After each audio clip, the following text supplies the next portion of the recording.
Wedang kopi, ngawe kadang ngobrol kebab demokrasi. Assalamualaikum warahmatullahi wabarakatuh. Halo, selamat datang di podcast Wedang Kopi, ngawe kadang ngobrol kebab demokrasi. Oke, jadi gini, MPLS itu kan intinya masa perkenalan siswa baru di lingkungan sekolah. Tapi coba deh kita lihat dari sudut pandang lain. MPLS itu sebenarnya juga momen pertama bagi sebagian siswa untuk berkenalan dengan lingkungan sekolah maupun lingkungan di luar sekolah. Salah satunya dunia demokrasi dan pemilu. Makanya KPU Kabupaten Gunung Kidul hadir di MPLS bukan sekedar formalitas. Ini bagian dari upaya menanamkan literasi pemilu sejak dini agar nanti pada waktunya tiba mereka nggak cuma nyoblos asal nyoblos, tapi paham betul kenapa suara mereka berarti. Nah, biar makin jelas, kita akan ngobrol bareng dengan salah satu narasumber yang akan turun ke sekolah-sekolah pada minggu depan. Selamat datang Bu Asih Nuryanti selaku Ketua KPU Kabupaten Gunung Kidul. Terima kasih sudah meluangkan waktunya.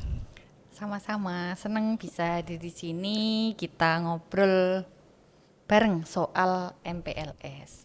Kalau zaman saya namanya ospek loh Mbak. Oh, sekarang sudah berubah Bu, MPLS. Masa perkenalan gimana Bu, lupa.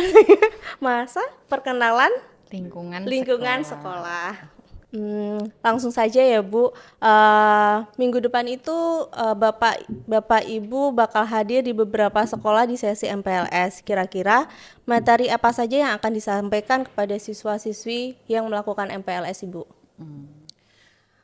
Siswa baru itu kan harusnya seneng ya, sekolah baru, teman baru. Nah, ini juga mestinya ilmu baru bukan ya?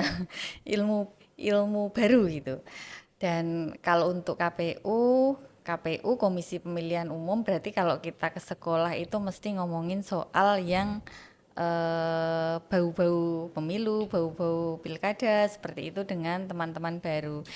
Ya meskipun pemilunya masih 2029, cuman kan ini juga kesempatan yang baik dan juga mungkin nggak nggak setiap waktu juga eh, apa namanya murid-murid sekolah bisa punya waktu untuk ngobrolin pemilu ini. Nah, ngobrolin pemilu ini juga banyak hal bisa dibicarakan sih. Ada soal pemilu sebenarnya milih apa gitu. Itu juga bisa dibicarakan. Terus milihnya gimana itu juga bisa dibicarakan. Lalu kalau pemilu dengan iming-iming apa uang dengan iming-iming janji-janji gitu itu bagaimana gitu. Banyak banyak hal yang bisa kita bicarakan mengenai pemilu ini. Lalu misalnya kalau untuk para pemilih itu termasuk teman-teman pelajar nanti yang akan sudah jadi pemilih di tahun 2029, bagaimana nih kalau mau milih itu? Apa yang dipertimbangkan? Itu juga bisa dibicarakan gitu. Ya banyak hal kita bisa bicarakan dengan teman-teman murid baru ini. Ya, menarik Bu. Eh, Kenapa sih ini penting disampaikan sekarang padahal kan belum waktunya untuk memilih? Oh ya itu tadi. Kalau dari sisi KPU yang namanya merawat demokrasi, membagikan informasi tentang nilai-nilai demokrasi itu kan nggak bisa satu dua kali, lalu juga sasarannya kan banyak sekali gitu. Pada MPLS ini aja cuman berapa sekolah kami bisa jangkau karena sekolahnya banyak, kemudian SDM KPU juga terbatas, lalu pelaksanaan MPLS sendiri berapa? 3 hari sampai 5 hari gitu. Jadi memang setiap kesempatan bisa digunakan ya kita manfaatkan. Kira-kira gitu Mbak Putri. Ada nggak Ibu pesan atau motivasi bisa buat disampaikan ke siswa-siswi yang mengikuti MPLS ini?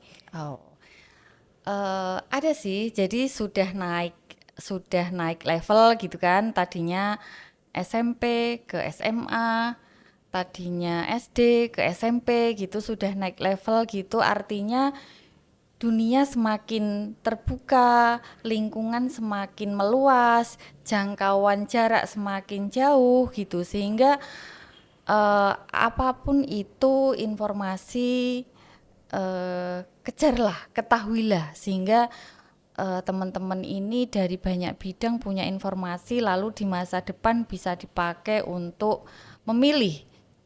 Wah, agak berat ini. Jalan hidup mana? Jalan hidup mana yang kemudian akan ditempuh gitu dengan banyak-banyak eh, memperoleh informasi. Jadi jangan ragu, jangan sungkan, jangan membatasi diri untuk sesuatu informasi yang baru yang bahkan belum pernah didengar. Baik. Selanjutnya, dari sisi KPU sendiri, apa harapan besar untuk partisipasi generasi muda di kedepannya? Kalau bicara soal partisipasi pada demokrasi, ini kan banyak hal bisa teman-teman lakukan gitu ya, bahkan sejak sekarang gitu.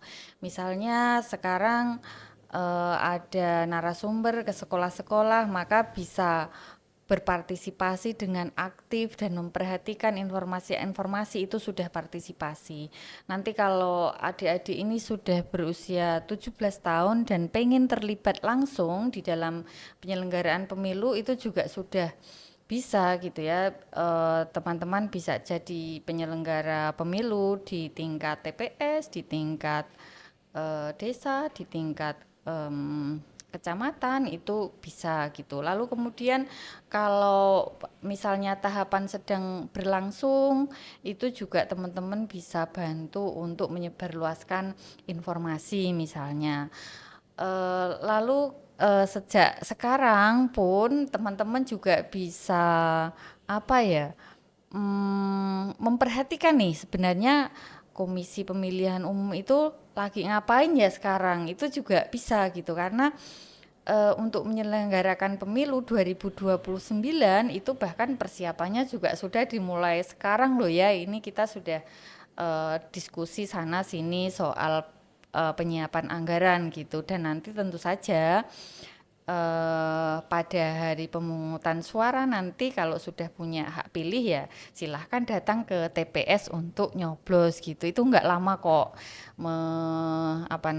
membutuhkan waktunya tidak lama. Jadi itu kira-kira kalau harapan terhadap partisipasi adik-adik sekalian. Iya, betul. Mudah ya Bu, tinggal datang sebentar langsung nyoblos pulang. Ya.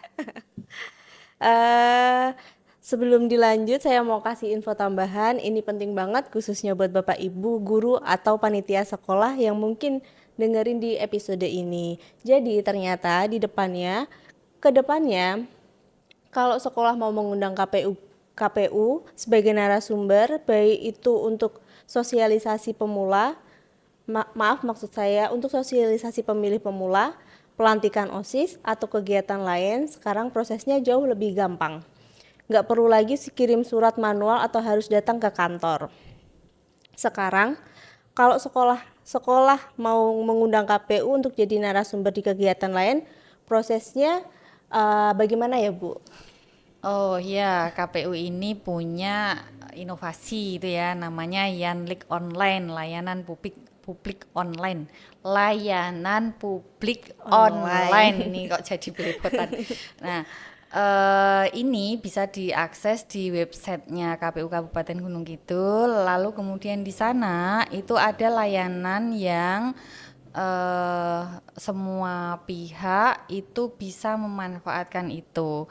Kalau pengen penelitian, kalau pengen magang, kalau ada permintaan autentifikasi dari partai politik untuk perolehan kursi dan suara, perolehan kursi dan perolehan suara, itu juga untuk permintaan narasumber itu bisa melalui Yanlek online ini.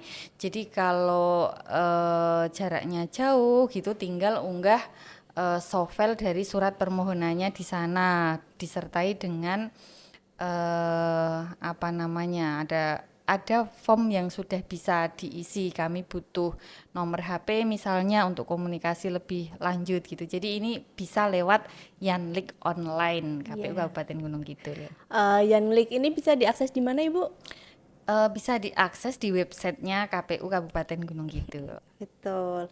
Oke, jadi sedikit kita rangkum ya. Minggu depan KPU bakal hadir di sekolah-sekolah sebagai bagian dari MPLS. Ini bukan sekedar sesi tambahan, tapi kesempatan bagi adik-adik siswa baru mulai kenal dunia pemilu sejak dini. Soal hak pilih, KTP elektronik, sampai kenapa satu suara itu penting. Untuk siswa, jangan cuma duduk diam saat sesi berlangsung. Tanya, kepoin, dan mulai siapkan diri jadi pemilih pemula yang paham. Dan untuk guru atau sekolah, manfaatkan pelayanan publik online KPU Kabupaten Gunung Kidul untuk kebutuhan narasumber kegiatan lain.